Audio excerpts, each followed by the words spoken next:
DXDC Radyoman Report.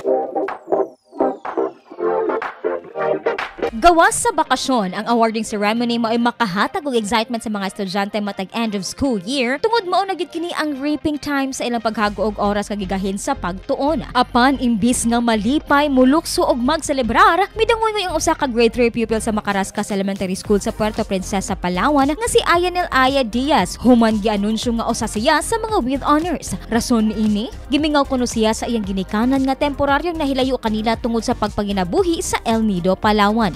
Sa pagpanubay sa PhilStar, gisaysay sa inahan niining si Jesselyn Cerato nga kinahanglan niyang atimanon ng iyang bana tungod nagsakit kini og walang-wala sab silabo sa wala siya pang pamasahe pauli. Ug dihang nakita niyang nag-viral ang video sa anak nga naghilak, hilabihan usab ang kasakit nga iyang gibati isip inahan. Maayo na lang may mitunol kanila og tabang pinansyal hinungdan nga malipayon na ang ilang pamilyang nag-uban atol sa recognition day ni Aya. Dihang makaabot ang inahan kapin oras una magsugod ang awarding, napa-thank you Lord na lang kini. Batbat usab sa teacher ni Aya nga si Sir Bobby Manipol, kinahanglang ila-ilahon sa mga magtutudlo ang ilang estudyante, himamaton aron sayron ang sitwasyon niini sa panimalay sa ngalan nga sila maoy ikaduhang ginikanan sa mga kabataan. Luyo sa panghitabo malipayon kini alang kang Aya tungod gibati niya nga maoy gusto sa bata ang makasaka sa stage uban ng iyang ginikanan. So mga kasama, hinaot nga kini magsilbing pahinumdom kanatong mga ginikanan nga importante gyud nga present kita alang sa atong mga anak bisan pa man sa atong kabisi sa panginabuhian. Timan nga dili lang finances ang ilang kinahanglan but also being a present parent dakong tabang alang sa kalambuan sa atong kabataan.